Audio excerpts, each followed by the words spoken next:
여보, 고향 고성으로 가자. 거기서 당신 몸만 돌보며 살자. 아내의 그 따뜻한 한마디에 서울 아파트를 팔고 강원도 고성에 모든 걸 묻었습니다.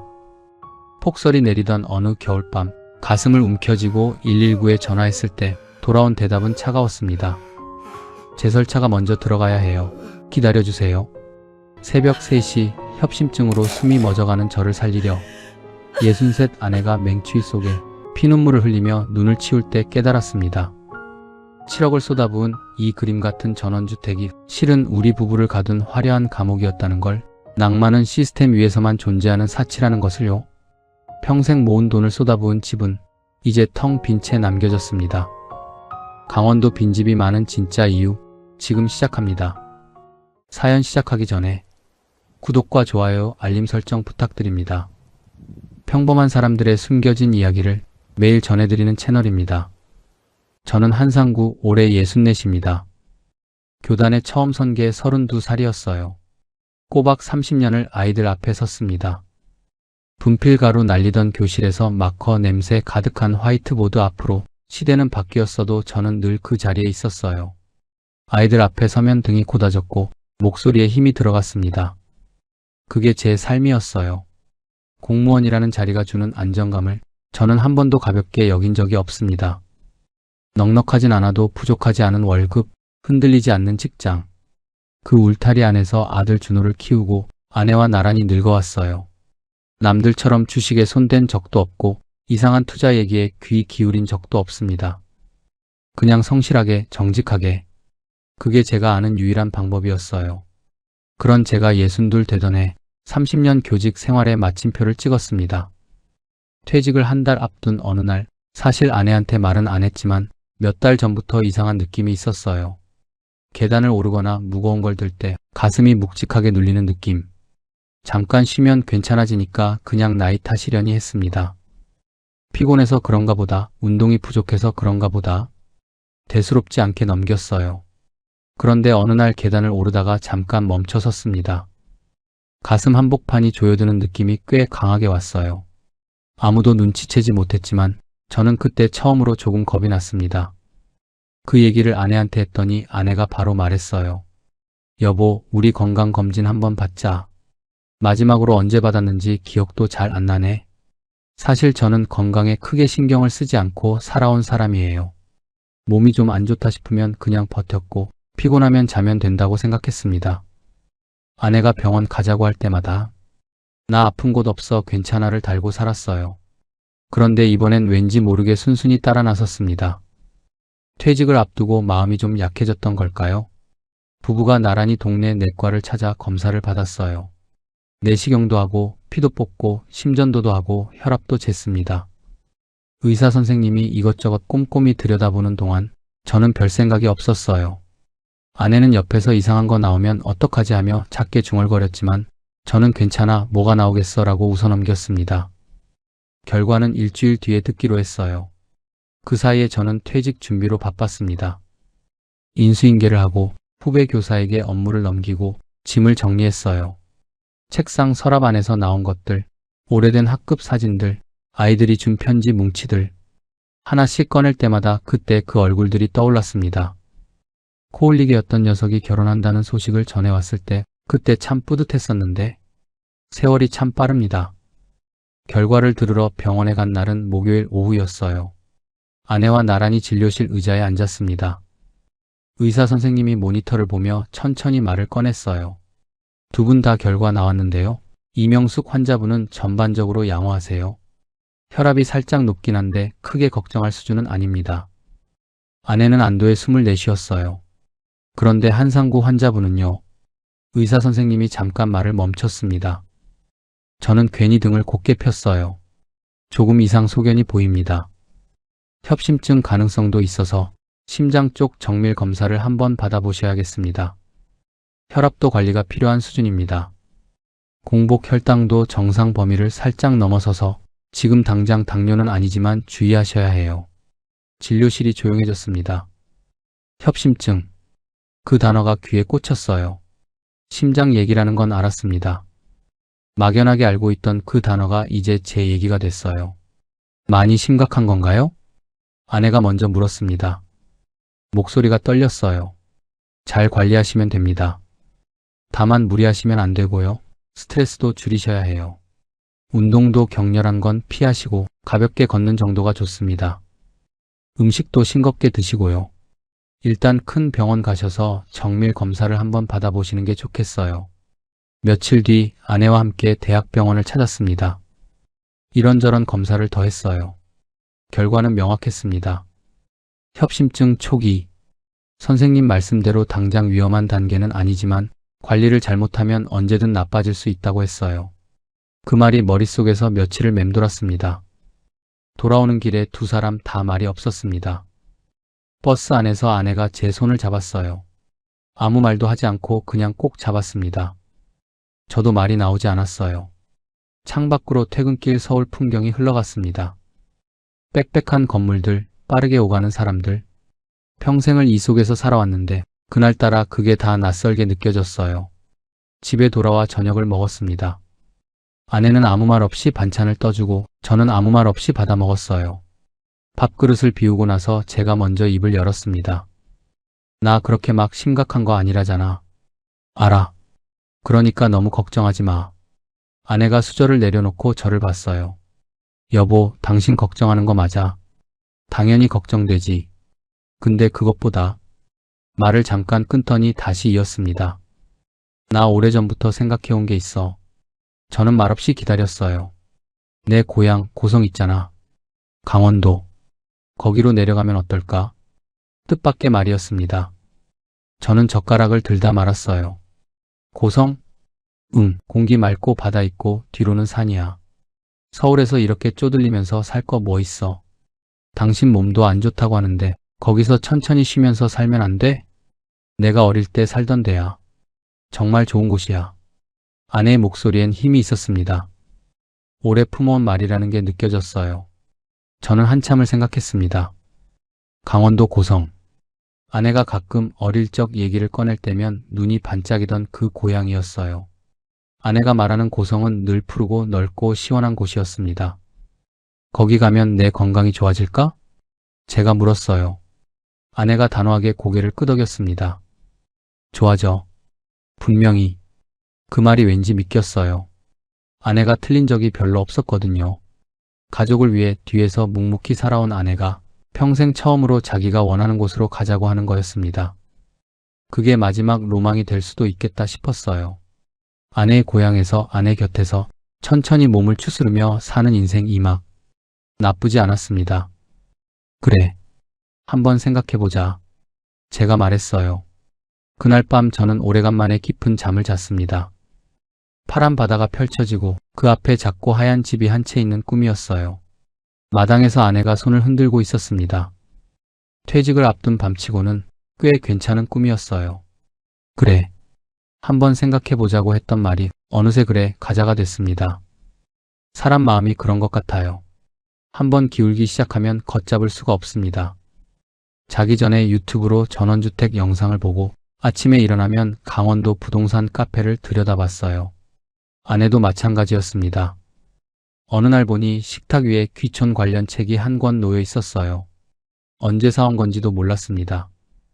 우리 부부가 고성을 처음 찾은 건 퇴직하고 나서 한 달쯤 지났을 때였어요. 고속도로를 달려 강원도로 넘어가는데 터널을 빠져나오자마자 확 트인 동해가 눈앞에 펼쳐졌습니다.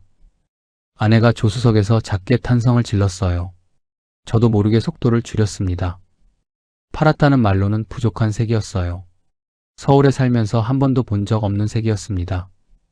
고성 읍내를 한 바퀴 돌고 부동산에 들렀어요. 중개사 사장님이 이곳저곳 데리고 다니며 매물을 보여줬습니다. 바다가 보이는 언덕배기 땅, 소나무 숲 옆 자리, 뒤로 산을 등지고 앞으로 들판이 펼쳐지는 곳. 볼수록 욕심이 생겼어요. 서울에서는 상상도 못할 넓이의 땅이 생각보다 가격이 그리 높지 않았습니다. 아내가 나지막이 말했어요. 여보, 여기다 집 짓고 살면 당신 건강도 좋아질 것 같지 않아? 저는 그 말에 고개를 끄덕였습니다. 공기부터 달랐어요. 바람도 달랐고요. 서울에서 늘 묵직하게 깔려있던 뭔가가 여기선 없었습니다. 가슴이 트이는 느낌이랄까요? 협심증 얘기를 들은 뒤로 늘 가슴 한편이 무거웠는데 그날만큼은 그게 좀 가벼웠어요. 그날 저녁 숙소에서 아내와 마주 앉았습니다. 어때? 아내가 물었어요. 저는 잠깐 생각하다 말했습니다. 좋더라. 나도 그래. 그게 전부였어요. 긴 말이 필요 없었습니다. 두 사람 다 이미 마음이 굳어 있었어요. 땅은 그 다음 주에 바로 계약했습니다. 뒤로는 야트막한 산이 감싸고 앞으로는 멀리 바다가 보이는 자리였어요. 딱 봤을 때 여기다 싶었습니다. 아내도 같은 생각이었어요. 계약서에 도장을 찍으면서 손이 살짝 떨렸습니다. 설렘인지 긴장인지 모를 떨림이었어요. 설계를 맡기고 건축을 시작했습니다. 우리 부부가 원하는 집을 그려봤어요. 거창할 건 없었습니다. 마당이 있고 햇볕이 잘 들고 방은 넉넉하게. 아내는 텃밭 자리를 꼭 넣어달라고 했어요. 저는 바깥이 보이는 큰 창문을 부탁했습니다. 설계도를 처음 받아보던 날 두 사람이 식탁에 펼쳐놓고 한참을 들여다봤어요. 이 방은 뭐로 쓰고 저 공간은 어떻게 쓰고. 그 시간이 참 좋았습니다. 공사는 5개월 정도 걸릴 거라고 했어요. 공사가 마무리될 즈음에 서울 아파트를 내놓기로 했어요. 우리 아파트는 서울 변두리에 있었습니다. 딱히 좋은 입지는 아니었는데 아내가 10년 전에 고른 곳이었어요. 그때 저는 별 생각 없이 따라갔는데 어느새 값이 제법 올라 있었습니다. 살면서 몇 번이나 그때 당신 말 들으길 잘했다는 생각을 했어요. 아파트 시세가 6억 정도 됐습니다. 거기에 퇴직수당 1억, 그동안 모아둔 예금 2억. 다 합치면 제법 됐어요. 서울에서 집 사기엔 턱없이 부족한 돈이지만 지방에서 집을 짓고 노후를 보내기엔 충분하고도 남을 것 같았습니다. 지방에서 대궐 짓고도 남겠다는 말이 저절로 나왔어요. 아내도 웃었습니다. 공사가 진행되는 동안 주말마다 고성을 내려갔어요. 기초 공사가 올라오고 뼈대가 세워지고 지붕이 얹히는 걸 보면서 두 사람이 나란히 서 있었습니다. 아내는 텃밭 자리를 보며 봄이 오면 뭘 심을지 얘기했어요. 저는 마루에 앉아 저 창문으로 보이는 풍경을 상상했습니다. 서울로 돌아오는 차 안에서는 늘 기분이 좋았어요. 그러면서도 마음 한편에 작은 불씨가 생기고 있었습니다. 당초 잡았던 예산이 있었는데 공사를 진행하다 보니 자꾸 얘기가 달라졌어요. 축대 공사를 해야 한다. 자재값이 올랐다. 이 부분은 추가로 해야 한다. 처음엔 그러려니 했습니다. 집 짓는 게 원래 그렇다고 하더라고요. 그런데 추가 비용 얘기가 나올 때마다 속이 좀 쓰렸어요. 그래도 이미 시작한 일이었습니다. 멈출 수도 없었어요. 아들 준호한테 전화가 왔습니다. 아버지, 공사는 잘 돼가요? 응, 잘 되고 있어. 거기 병원은요? 아버지 협심증 있으신데. 읍내에 있어. 걱정 마라. 아버지. 준호야, 아버지가 다 생각하고 하는 거야. 준호는 더 말을 잇지 못했어요. 응원한다고 했지만 목소리에 걱정이 가득했습니다. 저는 그 걱정이 기우라고 생각했어요. 그때는 그랬습니다. 공사가 끝나갈 무렵 아파트를 내놨습니다. 계약서에 도장을 찍던 날 이상하게 손이 떨렸어요. 10년을 살아온 집이었으니까요. 준호가 이 집에서 임용 준비를 했고 결혼식 전날 밤을 보냈고 첫 월급 타던 날 저녁을 먹었습니다. 그 기억들이 한꺼번에 몰려왔어요. 아내가 옆에서 제 손을 꼭 잡았습니다. 잘하는 거야. 아내가 말했어요. 그 한마디에 손 떨림이 멈췄습니다. 노후 생활비 계획도 꼼꼼히 세웠어요. 집 짓는데 얼마, 생활비 얼마, 예비비 얼마. 종이에 또박또박 적어가며 계산을 맞춰봤습니다. 연금도 있었어요. 내 집에서, 내 땅에서. 숫자가 맞아 들어갈 때마다 어깨가 펴졌습니다. 아내는 그 옆에서 귀촌책을 들여다보고 있었어요. 여보, 텃밭에 상추랑 고추 심고 싶어. 그래, 해. 뭐든 해. 당신은 뭐 하고 싶어? 저는 잠깐 생각했습니다. 그냥 쉬고 싶어. 아무것도 안 하고. 아내가 웃었어요. 오랜만에 보는 환한 웃음이었습니다. 그렇게 우리 부부의 고성행이 확정됐습니다. 인생 2막의 무대가 정해진 날이었어요. 그때 우리 두 사람이 얼마나 들떠 있었는지 지금 생각하면 조금 얼굴이 붉어집니다. 앞으로 어떤 일이 기다리고 있는지 그때는 정말 몰랐으니까요. 집이 완공됐습니다. 처음 설계도를 펼쳐놓고 두 사람이 들떠서 이것저것 얘기하던 게 엊그제 같은데 어느새 진짜 집이 눈앞에 서 있었어요. 뒤로는 산이 감싸고 앞으로는 멀리 바다가 보이는 자리, 마당도 있고 아내가 그렇게 원하던 텃밭 자리도 있었습니다. 처음 이 땅에 섰을 때 여기다 싶었던 그 느낌이 틀리지 않았어요. 그런데 기쁨보다 먼저 든 감정이 있었습니다. 피로함이었어요. 공사는 5개월이 아니었습니다. 이런저런 이유로 늘어지고 늘어져서 거의 7개월이 걸렸어요. 그 사이에 서울에서 고성을 오가는 일이 반복됐습니다. 주말마다 내려가 현장을 확인하고 업자 얘기를 듣고 서울로 돌아오는 길에 지쳐서 말이 없어지는 날이 많았어요.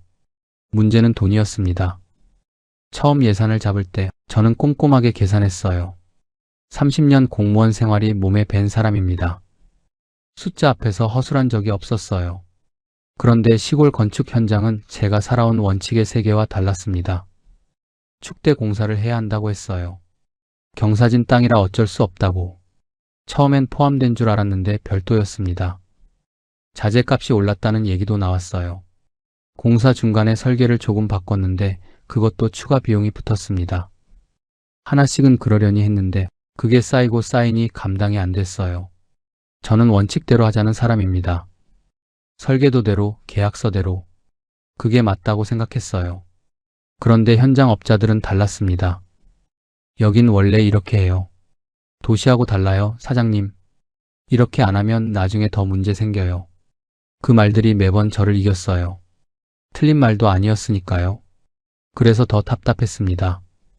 처음 땅 사고 전원주택 짓는데 6억이 들었습니다. 그런데 돈이 처음 예산을 훌쩍 넘어버렸어요. 얼마나 더 들었느냐고요. 처음 생각했던 것보다 1억이 더 나갔어요. 아파트 판돈에 퇴직수당, 예금까지 다 합쳐서 시작했는데 집 짓고 나니 손에 쥔 돈이 얼마 남지 않았습니다. 2억 남짓 남았어요. 노후 생활비로 쓸 돈이 생각보다 훨씬 줄어 있었습니다. 그날 밤 아내가 통장을 꺼내 들더니 아무 말 없이 한참을 들여다보더니 조용히 덮었어요. 저는 모른 척했습니다. 사실은 저도 이미 알고 있었거든요.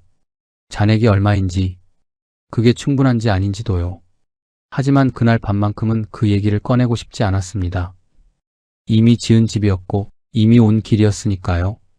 여보, 아내가 불렀어요. 응, 잘 살면 되지 뭐. 그 말이 위로가 됐습니다. 길게 설명하지 않아도 같은 마음이라는 게 느껴졌어요. 이사는 가을에 했습니다. 짐을 풀고 가구를 들이고 커튼을 달았어요. 서울에서 쓰던 살림살이들이 새 공간 안에 하나씩 자리를 잡아갔습니다. 낯설면서도 이상하게 편했어요. 마루에 앉아 창밖을 보니 멀리 바다가 보였습니다. 저녁 햇살이 그 위에 내려앉아 있었어요. 오래 잊고 살았던 고요함이었습니다. 아내가 이사하던 날부터 텃밭에 욕심을 냈어요. 이미 늦가을이라 뭘 심기엔 한참 지난 때였는데 그래도 자꾸 흙을 들여다봤습니다. 내년 봄엔 상추, 깻잎, 고추 심어야지. 혼잣말처럼 중얼거렸어요. 저는 옆에서 웃으며 들었습니다. 그런데 그 겨울이 만만치 않았어요. 강원도 겨울은 서울하고 차원이 달랐습니다. 눈도 많이 왔고 바람도 매서웠어요. 그것까지는 각오했습니다. 문제는 난방비였어요. 새로 지은 집이라 단열이 잘 됐을 거라 생각했는데 전원주택은 아파트하고 구조가 달랐습니다. 천장이 높고 면적이 넓으니 데우는데 시간도 오래 걸리고 첫 달 고지서를 받아들고 한참을 들여다봤습니다. 아파트 살 때의 2배가 훌쩍 넘었어요. 아내한테는 뭐 첫 달이라 그런 거겠지 했지만 속으로는 적잖이 놀랐습니다. 두 번째 달도 세 번째 달도 크게 다르지 않았어요. 강원도 겨울은 길었습니다. 겨울이 지나고 봄이 왔어요. 아내가 텃밭을 일구기 시작했습니다. 조그만 모종삽으로 흙을 뒤집고 이랑을 만들고 모종을 하나씩 심었어요. 저도 옆에 쪼그려 앉아서 거들었습니다. 흙냄새가 좋았어요. 서울에서는 맡아본 적 없는 냄새였습니다. 이게 뭐야? 제가 모종 하나를 들여다보며 물었어요. 깻잎이잖아. 몰라? 나는 깻잎이 이렇게 생긴 줄 몰랐지. 아내가 피식 웃었습니다. 당신 그동안 밥상에서 뭘 먹은 거야? 그 말에 저도 웃었어요. 오랜만에 배꼽 잡고 웃었습니다. 상추가 올라오고 고추가 꽃을 피우고 깻잎이 넓게 자라던 날 아내가 저녁상에 텃밭 상추를 한 접시 올렸어요. 직접 키운 상추에 밥을 싸 먹는데 이상하게 맛이 달랐습니다. 마트에서 사 먹던 것하고 뭐가 다른지 설명은 못 하겠는데 그냥 달랐어요. 맛있지? 아내가 물었습니다. 응. 맛있네. 그럼 됐어. 그날 저녁만큼은 통장 걱정도 잠깐 서랍 속에 넣어뒀습니다. 마당에 저녁 바람이 불어왔어요. 산 너머로 해가 지고 있었습니다. 아내가 마루 끝에 걸터 앉아 텃밭을 바라보고 있었어요. 저도 그 옆에 앉았습니다. 두 사람 다 아무 말이 없었어요. 돈 걱정이 없다면 거짓말이었습니다. 남은 돈이 넉넉하지 않다는 걸 저도 알고 아내도 알았어요. 하지만 그때만큼은 이 집이 우리 집이라는 것만으로 충분했습니다. 흙냄새 나는 마당이 있고 바람이 들어오는 마루가 있고 저녁을 함께 먹는 사람이 곁에 있었어요. 비싼 집이었습니다. 생각보다 훨씬 많이 들었어요. 하지만 그날 저녁 그 마루에 앉아있던 저는 아직 그게 얼마나 큰 문제인지 실감하지 못했습니다. 진짜 문제들은 아직 오지 않았으니까요. 봄이 좋았습니다. 텃밭에 새싹이 올라오고 마당에 바람이 불고 아침마다 새소리에 눈을 떴어요. 서울에서는 상상도 못했던 아침이었습니다. 창문을 열면 산 냄새가 들어왔고 저녁이면 노을이 마당 가득 깔렸어요. 이게 전원생활이구나 싶었습니다. 이러려고 왔구나 싶었어요. 그런데 그 봄이 여름으로 넘어가면서 뭔가 달라지기 시작했습니다. 잡초였어요. 처음엔 그냥 뽑으면 되겠지 싶었습니다. 마당 한쪽에 조금 올라오는 거야 뭐 대수겠냐고 생각했어요. 그런데 강원도 여름은 달랐습니다. 비가 한번 내리고 나면 하루가 다르게 자랐어요. 돌아서면 자라 있었습니다. 어제 뽑은 자리에 오늘 또 올라와 있었어요. 마당이며 텃밭 주변이며 조금만 방심하면 순식간에 초록으로 덮였습니다. 예초기를 샀어요. 처음엔 제법 잘 다룬다고 생각했습니다. 그런데 여름 뙤약볕 아래 예초기를 돌리는 일이 보통이 아니었어요. 30분도 안 돼서 등에 땀이 흥건해졌습니다. 숨이 찼어요. 가슴이 묵직해지는 느낌이 왔습니다. 협심증 때문에 무리하면 안 된다는 걸 알면서도 이 잡초를 그냥 둘 수가 없었어요. 아내가 옆에서 그만하라고 했지만 저는 멈추지 못했습니다. 어느 날은 허리를 삐끗했어요. 예초기를 돌리다가 발을 헛디딘 겁니다. 그날 저녁 꼼짝도 못하고 누워 있었어요. 아내가 파스를 붙여주면서 아무 말도 하지 않았습니다. 말을 안 하는 게 더 무거웠어요. 천장을 보며 그런 생각이 들었습니다. 전원생활은 즐기는 게 아니라 노동으로 버티는 것이구나. 유튜브에서 보던 전원생활은 달랐어요. 마당 의자에 앉아 커피 한 잔 마시고 텃밭에서 채소 따고 저녁엔 바베큐 굽고 그런 그림이었습니다. 근데 현실은 달랐어요. 마당 의자에 앉을 틈이 없었습니다. 예초기 돌리고 집 손보고 나무 정리하고 서울에서 직장 다닐 때보다 몸을 더 많이 썼어요. 그리고 마을 일이 있었습니다. 이장님이 찾아온 건 이사하고 몇 달 지났을 때였어요. 마을 발전 기금을 걷는다고 했습니다. 금액 자체가 문제는 아니었어요. 저는 그냥 드리면서 한마디 했습니다. 공무원 생활이 몸에 밴 사람이라 자연스럽게 나온 말이었어요. 영수증이나 간단한 내역 같은 게 있을까요? 어디에 어떻게 쓰이는지 알면 좋을 것 같아서요. 이장님 얼굴이 굳었습니다. 선생님, 우리 동네가 어떤 동네인지 아세요? 수십 년을 믿음으로 살아온 사람들이에요. 그걸 영수증으로 증명하라는 겁니까? 저는 당황했어요. 그런 뜻이 아니었거든요. 투명하게 관리하면 서로 좋은 거 아닌가 싶었을 뿐이었습니다. 하지만 이장님은 이미 불쾌한 기색이 역력했어요. 그냥 드릴 걸 싶었지만 이미 엎질러진 물이었습니다. 잡초는 뿌리째 뽑히지 않고 오해는 해명되지 않았습니다.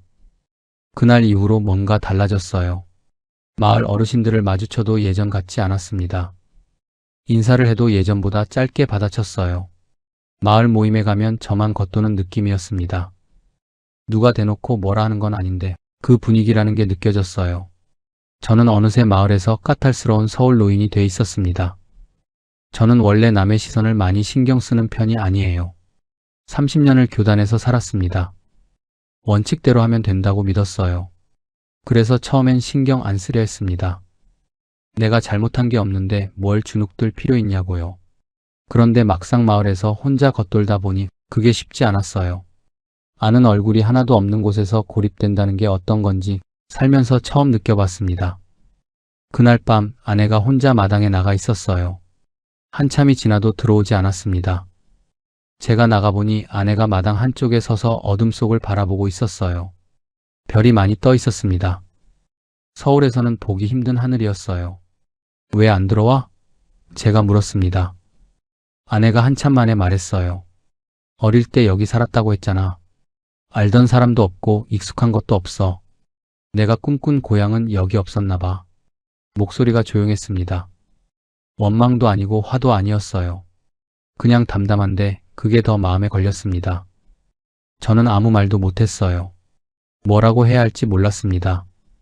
미안하다는 말도 어색했고 괜찮다는 말은 더 어색했어요. 그냥 아내 옆에 서서 같이 하늘을 올려다봤습니다. 별은 참 많았어요. 근데 그날 밤 그 별이 예뻐 보이질 않았습니다. 한참 뒤에 아내가 먼저 들어갔어요. 저는 혼자 마당에 남아 잠깐 더 서 있었습니다. 풀벌레 소리가 가득했어요. 조용한 것 같으면서 시끄러운 밤이었습니다. 이방인이라는 단어가 머릿속을 맴돌았어요. 아내의 고향이라고 했지만 우리 둘 다 이곳의 이방인이었습니다. 마을 사람들한테도 이 땅한테도. 서울에서 온 노부부가 터를 잡으려면 시간이 필요한 건지 아니면 애초에 우리한텐 맞지 않는 곳인 건지 그때는 아직 몰랐습니다. 여름은 길었어요. 잡초는 계속 자랐고 허리는 자주 아팠고 마을에서 저를 부르는 사람은 없었습니다. 아내는 텃밭을 꾸준히 가꿨어요. 말은 없었지만 흙을 만질 때만큼은 표정이 편해 보였습니다. 저는 그게 그나마 다행이었어요. 그래도 버텼습니다. 여기까지 와서 이렇게 물러설 수는 없다고 생각했어요. 조금만 더, 조금만 더. 그 말을 속으로 되뇌면서 여름을 넘겼습니다. 가을이 오면 나아지겠지, 익숙해지면 달라지겠지. 그렇게 믿었어요. 하지만 현실은 제 믿음대로 흘러가지 않았습니다. 추석이 다가왔습니다. 아내가 그 얘기를 꺼낸 건 명절 2달 전이었어요. 올해 추석은 준호네 여기 오면 어떨까? 말은 가볍게 했지만 눈빛이 달랐습니다. 고성에 온 뒤로 손주 얼굴을 못 봤어요. 사진으로만 봤습니다. 아내가 얼마나 보고 싶었는지 저는 알았어요. 저도 보고 싶었으니까요. 준호한테 전화를 했습니다. 올 추석에 내려올 수 있겠냐? 아, 네 아버지. 근데 명절에 고성까지 가면 차가 많이 막히지 않을까요? 뭐 어때? 명절이 다 그렇지. 오랜만에 같이 지내자. 잠깐 침묵이 흘렀어요.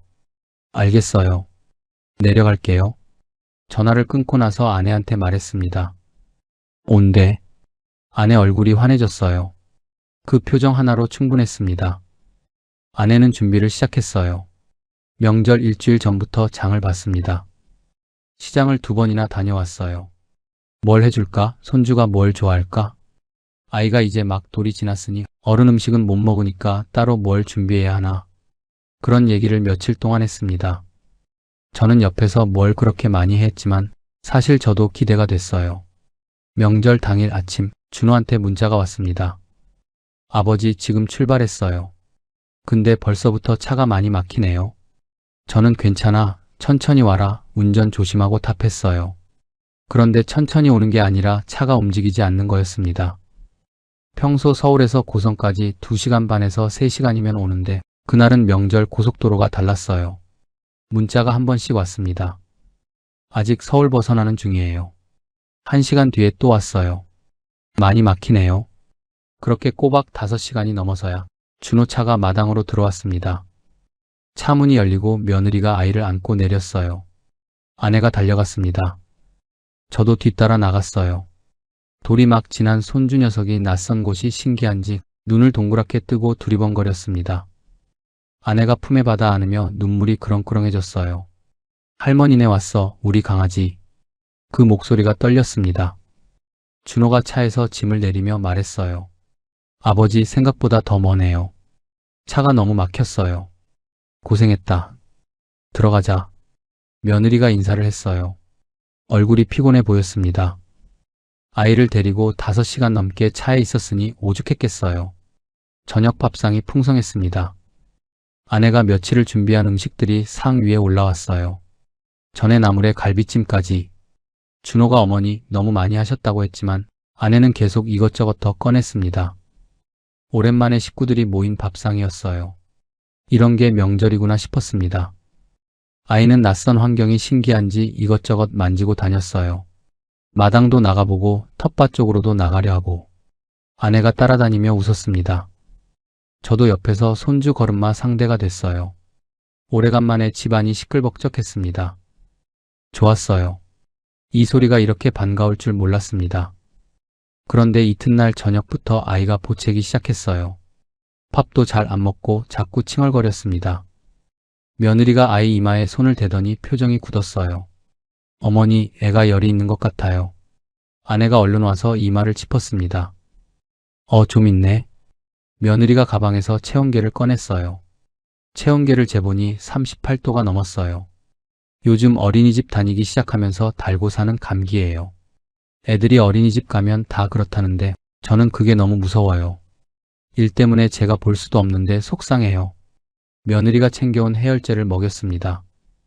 아이가 약을 먹기 싫다고 버티다가 겨우 받아 먹었어요. 한참을 달래고 나서야 잠이 들었습니다. 그날 밤 며느리가 잠을 못 잤어요. 틈틈이 아이 이마를 짚어보고 체온계를 다시 재고. 저도 새벽에 한 번 깼는데 불이 켜져 있었습니다. 며느리가 아이 곁에 앉아 있었어요. 조용히 문을 닫았습니다. 다음날 아침 밥을 먹는데 준호가 조용히 말했어요. 아버지, 저희 오늘 올라가야 할 것 같아요. 저는 밥숟가락을 들다 말았습니다. 벌써? 하루 더 있다 가지. 애가 열이 있으니까요. 익숙한 데 가서 쉬는 게 나을 것 같고 혹시 모르니까 병원도 가봐야 할 것 같아서요. 틀린 말이 아니었습니다. 저도 알았어요. 며느리가 고개를 숙이며 말했어요. 어머니, 죄송해요. 더 있고 싶은데 애가 아프면 제가 너무 불안해서요. 빨리 데려가서 병원 가봐야 할 것 같아요. 아내가 괜찮아, 아픈 게 먼저지 얼른 가봐 했지만 목소리가 조금 잠겼습니다. 짐을 싸는데 오래 걸리지 않았어요. 온 것보다 가는 게 훨씬 빨랐습니다. 아내가 이것저것 음식을 싸줬어요. 며느리가 받으면서 또 죄송하다고 했습니다. 준호가 아이를 카시트에 앉히고 차 문을 닫았어요. 아버지, 다음엔 저희가 더 자주 연락할게요. 그래. 조심해서 가. 차가 마당을 빠져나갔습니다. 아내가 그 자리에 서서 차가 보이지 않을 때까지 손을 흔들었어요. 저도 옆에 서 있었습니다. 차가 골목을 돌아 사라지고 나서도 아내는 한동안 그 자리에 있었어요. 마당이 갑자기 넓어진 것 같았습니다. 아까까지 아이가 있던 시끌벅적한 마당이었는데 지금은 바람 소리밖에 없었어요. 텃밭 쪽에서 고추가 빨갛게 익어가고 있었습니다. 아내가 그쪽을 바라보다가 천천히 집 안으로 들어갔어요. 저는 혼자 마당에 잠깐 더 서 있었습니다. 나쁜 마음으로 간 게 아니라는 걸 압니다. 며느리가 나쁜 사람이 아니라는 것도요. 아이가 아프면 엄마 마음이 그럴 수밖에 없어요. 준호도 어쩔 수 없었을 거예요. 다 압니다. 근데 그걸 알면서도 마음 한쪽이 허전했어요. 얼마나 보고 싶었던 얼굴들이었는데, 아내가 얼마나 많이 준비했는데, 다음번엔 언제 올 수 있을지 그 말은 아무도 못했어요. 집 안으로 들어오니 아내가 설거지를 하고 있었습니다. 뒷모습을 보는데 어깨가 축 처져 있었어요. 물소리 사이로 아내가 조용히 코를 훌쩍이는 게 들렸습니다. 저는 아무 말도 못했어요. 그냥 옆에 가서 행주를 들었습니다. 두 사람 다 말없이 설거지를 끝냈어요. 그날 저녁은 남은 음식으로 둘이 먹었습니다. 아내가 차려놓은 밥상이 어제보다 훨씬 조용했어요. 밥을 먹으면서 저는 창밖을 봤습니다. 어두워진 마당에 바람이 지나가고 있었어요. 서울이 멀다는 걸 그날 처음으로 실감했습니다. 거리가 아니라 마음의 거리요. 겨울이 두 번째로 왔습니다. 첫 해 겨울은 그래도 새로운 맛이 있었어요. 눈이 쌓인 마당이 예뻤고 난로 앞에 앉아있는 게 낭만처럼 느껴졌습니다. 난방비가 많이 나와서 속이 쓰리긴 했지만 그래도 견딜만 했어요. 두 번째 겨울은 달랐습니다. 이미 알고 있었거든요. 이 겨울이 어떤 겨울인지, 얼마나 춥고 얼마나 길고 얼마나 많은 돈이 나가는지 각오를 하고 맞이한 겨울인데도 막상 닥치니 또 힘들었어요. 각오라는 게 그렇습니다. 머리로 아는 것하고 몸으로 겪는 건 달라요. 그해 겨울은 유독 눈이 많았습니다. 강원도가 원래 눈이 많은 곳이라는 건 알았는데 그 해는 유독 심했어요. 일기예보에서 대설주의보가 자주 떴습니다. 눈이 오면 마당 치우는 일이 보통이 아니었어요. 삽으로 치워도 또 쌓였습니다. 허리가 버텨주질 않았어요. 여름에 삐끗한 게 완전히 낫지 않은 상태였거든요. 아내가 말했습니다. 여보, 눈 치우는 거 나도 같이 할게. 됐어. 당신이 뭘? 같이 하면 빠르잖아. 그냥 둬. 내가 할게. 고집을 부렸어요. 아내한테 눈 치우는 걸 시키기 싫었습니다. 근데 솔직히 말하면 저도 힘들었어요. 예순낸 몸이 예전 같지 않았습니다. 그러던 어느 날 밤이었어요. 저녁을 먹고 텔레비전을 보다가 일찍 잠자리에 들었습니다. 바깥에 눈이 내리고 있었어요. 창문 너머로 흰 것들이 조용히 떨어지는 게 보였습니다. 잠이 잘 올 것 같은 밤이었어요. 그런데 새벽에 눈이 떠졌습니다. 가슴 통증이었어요. 처음엔 그냥 좀 답답한가 싶었습니다. 자다가 자세가 불편했나 싶어서 몸을 돌렸어요. 그런데 나아지지 않았습니다. 오히려 더 강해졌어요. 가슴 한복판을 누군가 꽉 쥐고 있는 것 같은 느낌이었습니다. 숨을 깊게 쉬려 해도 잘 안 됐어요. 식은땀이 났습니다. 협심증이라는 단어가 머릿속을 스쳤어요. 약은 꾸준히 먹어왔는데 몸을 너무 혹사시킨 게 문제였습니다. 의사 선생님이 했던 말이 떠올랐습니다. 무리하면 안 된다고. 스트레스 줄이라고. 저는 그 말을 충분히 지키지 못했어요. 아내를 깨웠습니다. 여보. 아내가 바로 일어났어요. 잠귀가 밝은 사람입니다. 왜, 어디 아파? 가슴이 좀 이상해. 아내 얼굴이 굳었습니다. 불을 켰어요. 제 얼굴을 보더니 바로 핸드폰을 집어들었습니다. 119에 전화했어요. 신호가 갔습니다. 받았어요. 아내가 주소를 말하고 상황을 설명했습니다. 그런데 돌아온 대답이 당장 출발하겠다는 말이 아니었어요. 지금 폭설로 도로 상황이 좋지 않아서요. 제설차가 먼저 들어가야 진입이 가능합니다. 조금 기다려 주셔야 할 것 같아요. 아내가 전화를 끊고 저를 봤습니다. 말을 안 해도 알았어요. 쉽지 않다는 거. 창밖을 보니 눈이 엄청났습니다. 마당이 이미 하얗게 덮여 있었어요. 골목도 보이지 않았습니다. 그 평화로워 보이는 흰 풍경이 그날 밤은 너무 무서웠어요. 아내가 삽을 들고 나가려 했습니다. 뭐해? 길 좀 치워야 구급차가 들어오지. 당신 혼자 어떻게 치워? 그래도 가만히 있을 수가 없잖아. 막을 수가 없었어요. 아내가 나갔습니다. 저는 소파에 기대어 앉아서 가슴을 손으로 누르고 있었어요. 움직이면 더 안 좋을 것 같았습니다. 창밖으로 아내가 눈 치우는 소리가 들렸어요. 63 여자가 한밤중에 눈을 치우고 있었습니다. 그 소리를 들으면서 눈이 뜨거워졌어요. 이러려고 여기 온 게 아닌데 얼마나 기다렸을까요? 시계를 보니 전화한 지 30분이 넘어가고 있었습니다. 가슴 통증은 가라앉지 않았어요. 아내는 바깥에서 계속 눈을 치우고 있었고 저는 소파에 기댄 채 숨을 고르고 있었습니다. 그 기다리던 시간이 얼마나 길게 느껴졌는지 살면서 그렇게 긴 시간은 처음이었어요. 겨우 구급차 소리가 들린 건 그 뒤였습니다. 제설차가 먼저 들어오고 그 뒤를 따라 구급대원들이 들어왔어요. 아내가 문을 열고 들어오는데 온몸이 눈으로 덮여 있었습니다. 손이 빨갛게 얼어 있었어요.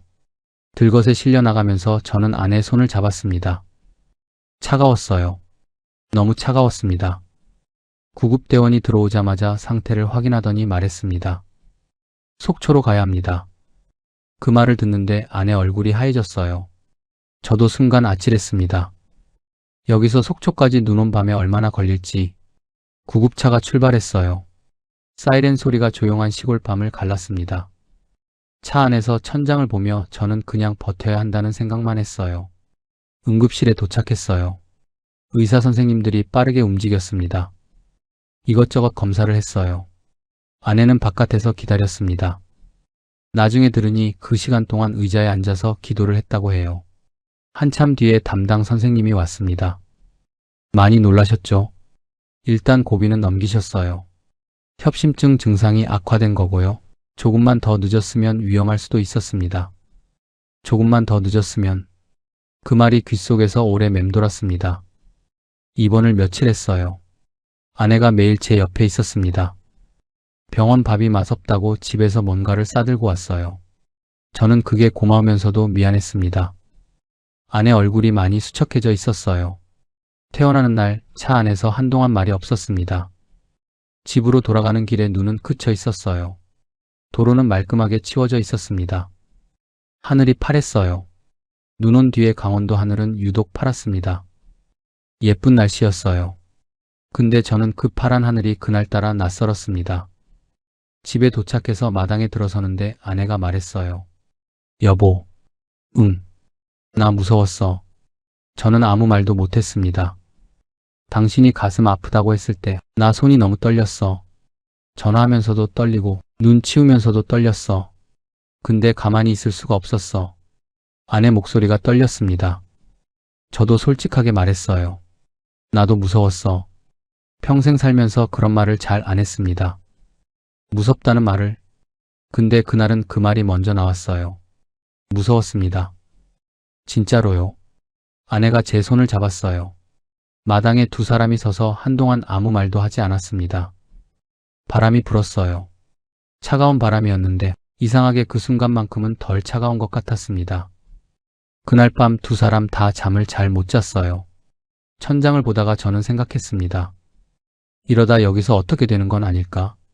다음번엔 구급차가 더 늦게 오면 어떡하지? 아내가 혼자 눈을 치우다 쓰러지면 어떡하지? 생각이 꼬리를 물었어요. 그리고 처음으로 진지하게 생각했습니다. 우리가 여기 있어도 되는 걸까? 퇴원하고 나서 며칠을 그냥 누워 있었습니다. 몸이 약해진 것도 있었지만 사실은 생각이 많아서였어요. 천장을 보다가 창밖을 보다가 다시 천장을 봤습니다. 아내는 말없이 밥을 챙겨줬어요. 죽을 끓여오기도 하고 약 먹을 시간을 챙겨주기도 했습니다. 저는 그게 고마우면서도 마음이 무거웠어요. 이러다 여기서 어떻게 되는 건 아닐까? 그 생각이 떠나질 않았습니다. 한 번도 아니고 두 번 앞으로도 언제 또, 다음엔 어떻게 될지 몰랐습니다. 병원으로 가던 그 길, 그 시간이 다시 떠올랐어요. 그날 밤 아내가 혼자 눈을 치우던 뒷모습도요. 어느 날 아침 아내가 밥상을 차려놓고 앉으며 말했습니다. 여보, 우리 솔직하게 얘기해보자. 저는 숟가락을 들다 말았어요. 우리 같은 생각하고 있어? 제가 고개를 끄덕였습니다. 집 내놓자. 말로 꺼내고 나니 이상하게 홀가분했어요. 둘 다 오래 담아두고 있던 말이었습니다. 여기까지 와서 이걸 인정하는 게 쉽지 않았어요. 땅 보러 다니던 날, 설계도 펼쳐놓고 웃던 날, 이사 오던 날, 그 시간들이 스쳐 지나갔습니다. 하지만 어쩔 수 없었어요. 몸이 먼저 신호를 보내고 있었으니까요. 부동산을 찾아갔습니다. 사장님이 반갑게 맞아줬어요. 이 동네에서 오래 일한 분이었습니다. 저는 집을 내놓고 싶다고 했어요. 사장님이 잠깐 표정이 바뀌었습니다. 뭔가를 말하려다 잠깐 멈추는 게 느껴졌어요. 선생님, 얼마에 내놓으실 생각이세요?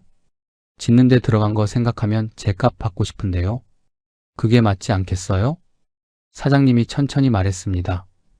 선생님, 솔직하게 말씀드려도 될까요? 저는 고개를 끄덕였어요. 지은 비용을 다 못 받아요. 서울하고 달라요. 들어올 사람은 없고 나갈 사람만 줄 서 있는 동네예요. 전원주택은 계속 그랬어요. 젊은 사람들은 안 오고 있던 사람들은 나가려 하고. 빈집이 왜 많은지 아세요? 다 사연이 있는 집들이에요. 저는 아무 말도 못했습니다. 많이 낮추셔야 해요. 그래도 보러 올지 모르겠어요. 요즘 이쪽 매물이 한두 개가 아니거든요. 얼마 정도면? 사장님이 숫자를 말했어요. 생각보다 많이 떨어진 가격이었어요. 지은 돈의 절반 남짓이었습니다. 그 숫자가 귀에 들어오는데 머릿속이 하얘졌어요. 우리가 여기 쏟아부은 게 얼만데? 땅값에 건축비에 이런저런 추가 비용까지 제 값도 못 받게 된다는 거였습니다. 그 가격에 내놔도 보러 올까 말까예요. 솔직히. 사장님이 미안한 표정으로 말했어요. 나쁜 사람이 아니었습니다. 그냥 현실을 말해주는 거였어요. 저도 알았습니다. 근데 알면서도 그 말이 너무 아팠어요. 부동산을 나왔습니다. 아내가 바깥에서 기다리고 있었어요. 제 표정을 보더니 아무것도 묻지 않았습니다. 집으로 가면서 두 사람 다 말이 없었어요. 집 앞에 섰습니다. 뒤로 산이 감싸고 앞으로 바다가 보이는 자리. 처음 이 땅에 섰을 때 여기다 싶었던 그 자리였어요. 지붕도 마당도 텃밭도 다 우리 손으로 만든 것들이었습니다. 봄에 아내가 심은 고추는 이미 다 말라 있었어요. 겨울이었으니까요. 아내가 말했습니다. 우리가 여기다 뭘 묻은 거야. 원망이 아니었어요. 그냥 허탈한 말이었습니다. 저도 같은 마음이었어요. 평생 숫자 앞에서 허술한 적이 없다고 생각했습니다. 평생을 원칙대로 살았어요. 계획을 세우고 계산을 맞추고 그대로 실행했습니다. 근데 이 집 하나가 제 세월을 흔들어 놨어요. 아파트 판돈, 퇴직수당, 예금. 평생 모은 것들이 이 땅에 묻혀 있었습니다. 무릎에 힘이 빠지는 느낌이었습니다. 살면서 처음 느껴보는 감각이었어요. 교단에서 30년을 버텼고 협심증 진단을 받고도 버텼고 공사 내내 흔들렸어도 버텼는데 부동산 사장님 말 한마디에 다리가 풀렸습니다. 아내가 제 손을 잡았어요. 여보, 그래도 우리 건강하게 있잖아. 저는 대답을 못했습니다. 집 안으로 들어왔어요. 아내가 차를 끓였습니다. 두 사람이 마루에 앉아 따뜻한 차를 들고 창밖을 봤어요. 멀리 바다가 보였습니다. 겨울 바다였어요. 회색빛이었습니다. 처음 이 바다를 봤을 때는 저렇게 파랬는데 그날은 그냥 차갑게 보였어요. 며칠을 더 생각했습니다. 사실 생각할 것도 없었어요. 이미 답은 나와 있었으니까요. 다만 인정하는데 시간이 걸렸을 뿐입니다. 이 집을 짓기까지 얼마나 많은 게 들어갔는지, 그걸 이 가격에 내놓는다는 게 얼마나 허탈한 일인지, 그걸 받아들이는데 며칠이 필요했어요. 그리고 결심했습니다. 팔리든 안 팔리든 일단 내놓자.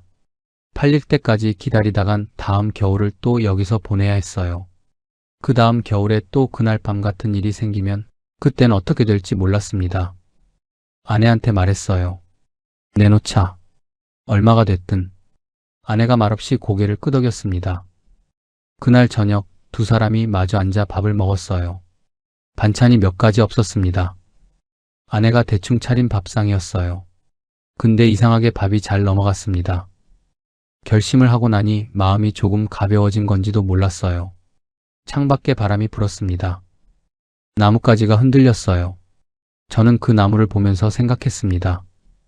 저 나무는 저 자리가 맞는 자리라서 저렇게 뿌리를 내리고 있는 거겠지. 우리는 이 자리가 맞는 자리가 아니었던 거고요. 틀린 선택을 한 게 아니었습니다. 다만 우리한테 맞지 않는 선택이었어요. 그 차이를 알기까지 2년이 걸렸습니다. 집은 끝내 팔리지 않았습니다. 내놓은 지 몇 달이 지나도 보러 오는 사람이 없었어요. 부동산 사장님 말이 맞았습니다. 나갈 사람만 줄 서 있는 동네였어요. 처음엔 연락이 오면 기대를 했다가 그마저도 뜸해지니 그냥 체념이 됐습니다. 더 기다렸다간 몸이 먼저 버티질 못할 것 같았어요. 그래서 결정했습니다. 일단 나오자. 집은 그냥 투자. 세컨하우스라고 생각하기로 했어요. 나중에 몸이 좀 나아지면 날 좋은 계절에 잠깐씩 와서 쉬다 가는 집으로. 그렇게 마음을 돌려먹으니 조금 나았습니다. 손해를 본 건 맞지만 그 집이 우리 삶을 완전히 집어삼키게 두고 싶지는 않았어요. 짐을 쌌습니다. 이사 올 때는 설레며 풀었던 짐인데 쌀 때는 그냥 묵묵히 했어요. 아내가 텃밭을 한번 돌아봤습니다. 아무것도 없는 맨 땅이었어요. 봄에 상추 심고 깻잎 심고 고추 심던 그 자리였습니다. 아내가 잠깐 거기 서 있다가 말없이 돌아섰어요. 저는 그 뒷모습을 봤습니다. 아무 말도 하지 않았어요. 트럭이 짐을 싣고 떠났습니다. 저와 아내는 마지막으로 집안을 한번 둘러봤어요. 텅 빈 방들이 낯설었습니다. 우리가 살던 흔적이 다 빠져나가고 나니 처음 공사 끝나고 들어오던 날에 그 빈 공간으로 돌아간 것 같았어요. 마지막으로 문을 잠그고 차에 올랐습니다. 고성을 빠져나오는 길에 바다가 보였어요. 겨울 바다였습니다. 처음 이 바다를 보고 탄성을 질렀던 게 언제였는지 아내가 창밖을 보고 있었습니다. 저는 그냥 앞만 봤어요. 고속도로에 올라서자 두 사람 다 말이 없었습니다. 서울로 돌아왔어요. 대학병원 근처에 작은 빌라 월세를 얻었습니다. 고성 집하고는 비교도 안 되는 작은 공간이었어요. 마당도 없고 텃밭도 없고 창문 밖으로 바다도 산도 보이지 않았습니다. 건물들이 빼곡했어요. 서울이었습니다. 짐을 풀면서 아내가 조용히 말했어요. 좁다. 응. 그래도 괜찮아. 그 말이 이상하게 울컥했습니다. 첫날 밤 창문 너머로 불빛이 보였어요. 병원 응급실 십자가 불빛이었습니다. 불빛이 어둠 속에서 조용히 켜져 있었어요. 고성에서는 폭설이 내리던 밤에 그 불빛 하나가 얼마나 멀었는지, 구급차를 기다리며 얼마나 버텼는지, 병원까지 가는 그 길이 얼마나 아득했는지, 그 기억이 한꺼번에 스쳐갔습니다. 근데 지금 저 불빛이 저기 있었어요. 창문만 열면 보이는 자리에. 아내가 옆에 와서 창밖을 같이 봤습니다. 여보, 저 불빛 보여? 응, 보여. 저게 있으니까 이제 살 것 같아. 저도 같은 마음이었어요. 말로 설명하기 어려운 안도감이었습니다. 산도 없고 바다도 없고 마당도 없는데 저 병원 불빛 하나가 그 모든 것보다 더 든든하게 느껴졌어요. 그날 밤 두 사람 다 깊이 잠들었습니다. 고성에 온 뒤로 오랜만에 푹 자는 잠이었어요. 중간에 깨지 않았습니다. 새벽에 가슴이 무거워지는 일도 없었어요. 그냥 자고 일어났습니다. 아침에 아내가 밥을 했어요. 좁은 주방에서 부스럭거리는 소리가 들렸습니다. 저는 이불 속에서 그 소리를 들었어요. 뭔가를 끓이는 냄새가 났습니다. 된장찌개 같았어요. 고성에서도 아내가 매일 아침 밥을 했는데 그때하고 뭐가 다른지 설명은 못하겠지만 그날 아침 그 냄새가 더 편하게 느껴졌습니다. 살림은 빠듯했어요. 고성 집에 묶인 돈이 있었고 남은 돈도 넉넉하지 않았습니다. 하지만 두 사람 연금이 나왔어요. 교사로 30년을 일한 세월이 매달 통장에 꽂혔습니다. 외식은 줄이고 씀씀이를 아꼈어요. 넉넉하진 않았지만 버틸 수 있었습니다. 월세 내고 밥 먹고 병원 다니고 그렇게 살 수 있었어요. 준호가 손주를 데리고 왔습니다. 명절도 아닌데 왔어요. 이제 서울이니까 가까웠습니다. 며느리가 아이를 안고 들어오면서 말했어요. 어머니, 이제 자주 올게요. 아내 얼굴이 환해졌습니다. 저도 모르게 웃음이 났어요. 고성에선 명절에 하루 머물다 아이가 아파서 올라갔었는데 이제는 가볍게 올 수 있는 거리였습니다. 그게 얼마나 다른 일인지 살아보니 알았어요. 돌아보면 후회가 없다고 하면 거짓말입니다. 더 꼼꼼하게 따져봤어야 했어요. 한 달이라도, 아니 한 계절이라도 먼저 살아봤어야 했습니다. 폭설이 내리면 길이 어떻게 되는지, 응급실이 얼마나 먼지, 이웃과 어울리는 게 생각만큼 쉬운 일이 아닌지, 유튜브 영상 속 전원생활이 아니라 진짜 그 마을을 먼저 겪어봤어야 했어요. 가족도 생각보다 자주 오지 못합니다. 각자의 삶이 있고 아이가 있고 직장이 있어요. 그 현실을 탓할 수 없습니다. 다만 내가 그 현실을 미리 알았어야 했어요. 손주 보는 재미로 노후 보내면 되겠다던 계획은 거리가 멀어진 순간 그냥 계획으로 끝났습니다. 귀촌이 나쁜 게 아니에요. 시골 생활이 나쁜 게 아닙니다. 공기는 분명히 달랐고 흙냄새는 좋았고 텃밭에서 상추 키워 먹는 그 밥상은 진짜였어요. 그 시간들이 다 헛된 건 아니었습니다. 다만 나한테 맞는지를 먼저 알았어야 했어요. 사계절을 살아보고 결정해도 늦지 않았습니다. 봄의 설렘만 보고 결정하면 안 됐어요. 여름의 잡초와 떼약볕을, 겨울의 폭설과 긴 밤을, 그리고 응급 상황이 생겼을 때 나를 지켜줄 시스템이 있는지를 먼저 봤어야 했습니다. 저는 그걸 비싼 수업료를 내고 배웠어요. 창밖으로 오늘도 불빛이 보입니다. 낮에는 잘 안 보이는데 밤이 되면 선명하게 켜져요. 처음엔 그 불빛을 볼 때마다 고성 생각이 났습니다. 우리가 묻어두고 온 것들이 떠올랐어요. 하지만 요즘은 달라졌습니다. 저 불빛을 보면 그냥 안심이 돼요. 오늘 밤도 저기 있구나 싶어서요. 월세 내고 밥 먹고 병원 다니고 그렇게 살 수 있었어요. 대궐은 아니었지만 이 작은 공간이 따뜻했습니다. 마당도 없고 텃밭도 없어요. 창밖으로 바다도 산도 보이지 않습니다. 하지만 무서운 밤이 없어요. 준호가 손주 데리고 오는데 1시간도 안 걸려요. 그걸로 충분했습니다. 여러분, 귀촌을 꿈꾸신다면 서두르지 마세요. 봄날의 설렘만 보고 결정하지 마시고 사계절을 먼저 살아보세요. 한 달이 어려우면 계절마다 내려가 보세요. 여름의 잡초를 뽑아보고 겨울 폭설에 길이 어떻게 막히는지 눈으로 보세요. 가장 가까운 응급실이 어디인지 눈이 오면 누가 길을 치워주는지, 가족이 오는데 얼마나 걸리는지, 그것들을 다 알고 나서 결정해도 절대 늦지 않습니다. 나를 지키는 건 결국 나의 준비된 선택이에요. 여러분의 인생 이막이 고립된 성이 아니라 진짜 안식처가 되길 바랍니다. 오늘 전해드린 이야기가 여러분의 마음 한구석에 작은 울림이 되었기를 바랍니다. 여러분의 노후에 평안이 깃들기를 진심으로 기원합니다. 끝까지 시청해주셔서 감사합니다.